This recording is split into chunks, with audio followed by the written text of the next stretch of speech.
So I just finished Parkrun in Singapore with a finish time of, and we're going to cut now to England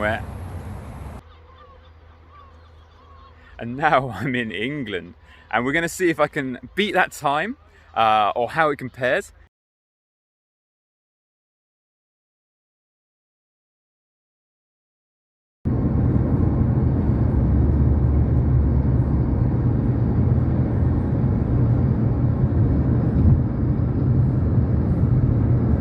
Hello, welcome back to the channel.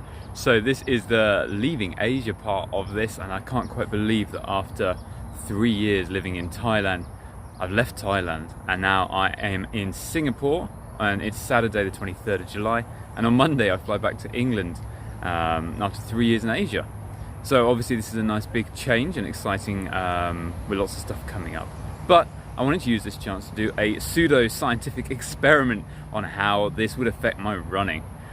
So I'm here at East Coast Parkrun in Singapore this morning to go for a hard 5k effort, and I will do the same next week in England and see if there's any difference in feeling, difference in speed, pace, sweat and the works.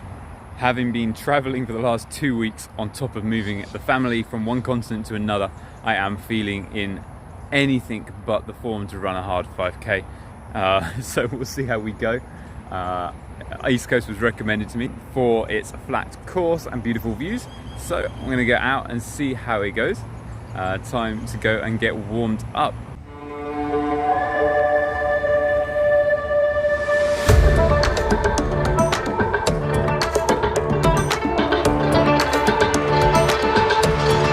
So to try and be as fair as possible, I'm going to wear the same gear, the Feel running vest, Adidas shorts, Mont Blonc socks, and the Saucony Endorphin Pro.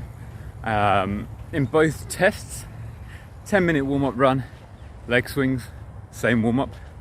Obviously the England one will be a few days after flying, and this one's at the end of traveling, so mentally and physically it's not going to be the same. But a scientific test of one isn't valid anyway. But it'll be interesting to see what happens.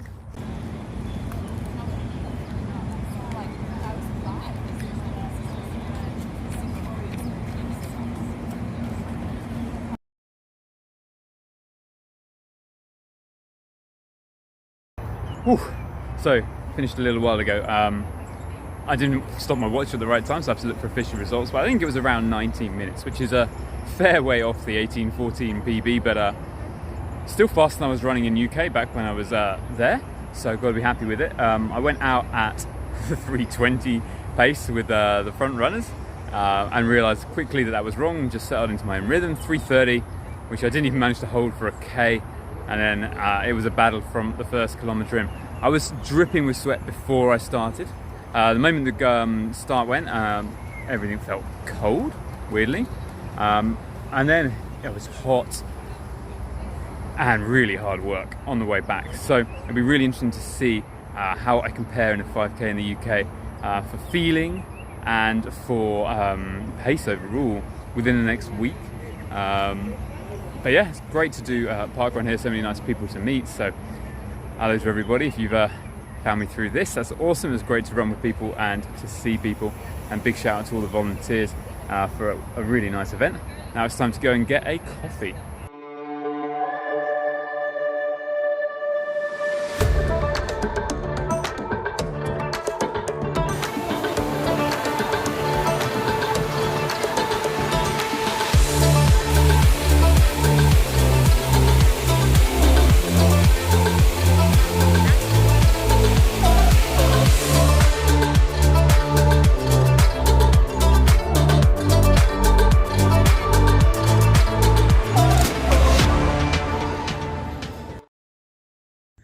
Ooh. So I'm on my last ever run, well, on this visit to Asia. It's been 3 years, nearly 3 years since I was last in England. Definitely 3 years since I last actually ran in England. And what a way to see sent off. This is McRitchie Reservoir Park, and I've just stumbled across this tower. You can just wander up to get above the trees, and it's quite frankly ridiculously beautiful. And I'm going to miss stuff like this. I know there's going to be awesome things in England as well, but this is something special up here above the jungle, but with the city visible over the treetops there. We're not very far away. I ran here from where we're staying, 6k of busy roads just to get here. And last long run in, and we're leaving this evening, so we've got to get home, get this gear nicely washed and packed, and head home back to England. So this is the farewell run.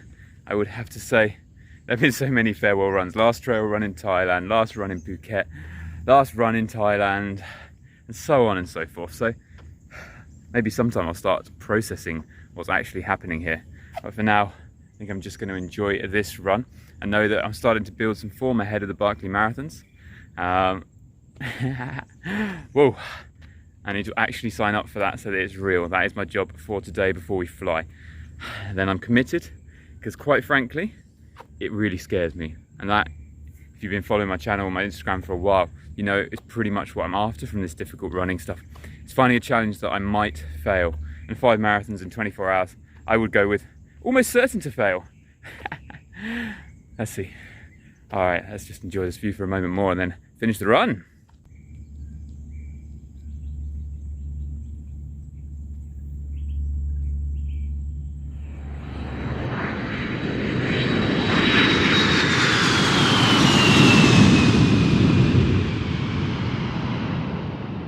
And now I'm in England, and we're going to see if I can beat that time or how it compares. It's pretty warm in England, considering it's England, but a lot less humid and a lot less hot than Singapore was. So, wow. Singapore wasn't the fastest park run or fastest 5k I've ever done by a long shot. Around moving house, moving continent with the family, relocating everything. I'm far from feeling great, and this week's not been great preparation. I did a long run, 20k in Singapore on Monday, and then we flew, and since then I've not run at all. Just setting the family up, figuring out phones and bank accounts and all those sort of things. So my mind is full. I'm definitely not in a great mental pace to put myself through a hard 5k, but the conditions are a bit more favourable, so I'm going to see if I can beat the Singapore time. Of course, it's not the same. It looks like there's going to be much more grass here, but this is High Wycombe Parkrun, and this is where I grew up, riding my bicycle with my friend Joe around the woods over there, which is where the parkrun's going to go. I think it's roughly an out and back course, which matches the Singapore. Pretty flat, which matches Singapore, so I think we're going to loop round over the end of this field, do a loop of this field, and then up into the woods behind here. There's a path through the woods next to the river. It's a really nice spot. Well, at least it was 20 years ago last time I went through there. And then it heads back down the same route. So let's see how we go. Definitely feels more runnable and less humid than Singapore, but I think it's going to be more on how I've coped with the move more than the temperature, unfortunately, which was the aim of this experiment originally. But we'll see how it goes. I've got half an hour, so I'll go warm up now and see how it goes.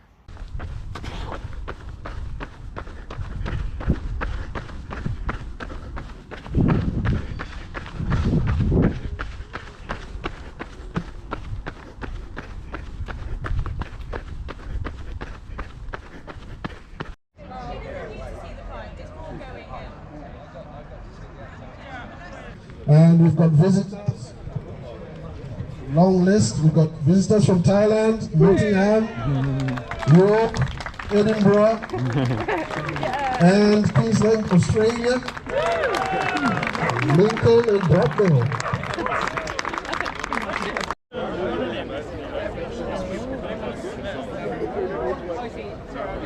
2, 3, go!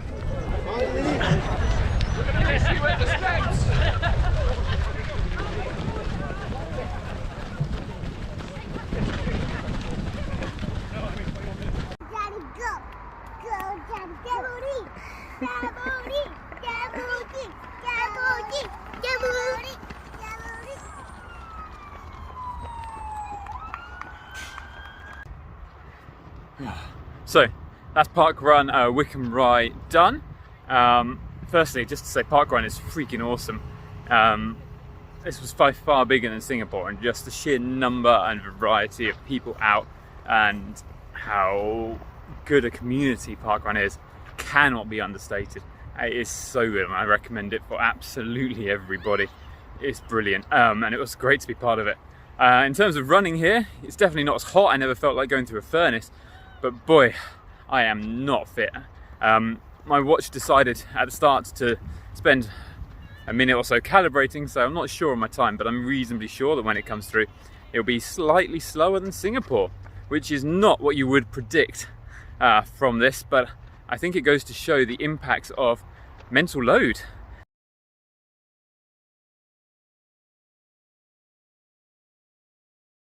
Trying to set up bank accounts, deal with my phone breaking, moving country, flying with children, trying to set everything up and not live in your own house, get access to accounts and bank accounts. It's been a lot of things on this week, and I think the impact of that, on top of everything else, my son breaking his arm, and trying to reset up a life, has had a really big impact. So actually, I'm going to talk a bit more about the impact of mental load on running, and how we need to be mindful of that, and how we can minimize or take that into consideration. Time for a warm down now, and we'll have a talk about that. See you in a minute.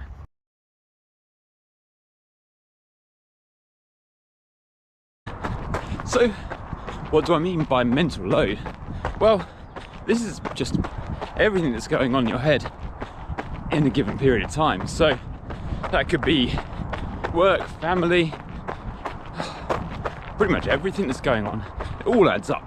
Now, there's always going to be some of this, isn't there? But sometimes it's more than others. And well, I find if there's too little, I lose motivation. If it's too much though, well, what effect does that have? Sometimes it's stress and inaction, but I think sometimes it just drains you more than you ever realise. So I reckon that, yeah, there's some physical tiredness here from travelling, moving, and all of that, but not so much.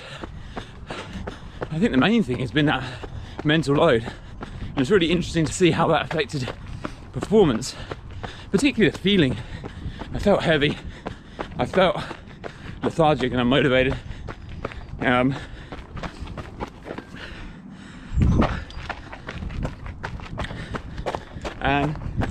it really not worth 5k time.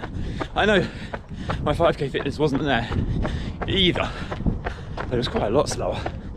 Alright, which way do I go here? This way. So I think the lesson I'm trying to learn from this is the mental load of everything outside of running also has an impact. I was making sure I was sleeping and eating well,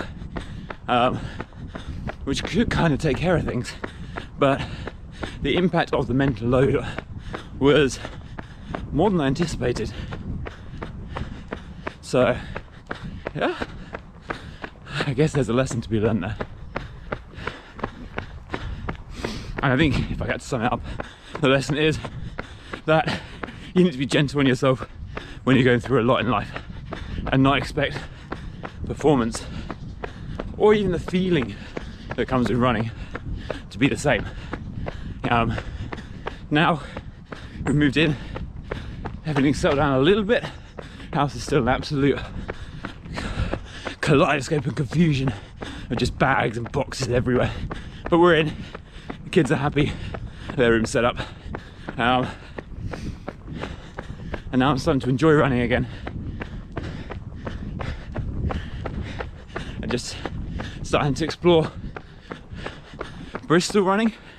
I haven't run this way for 3 and a bit years.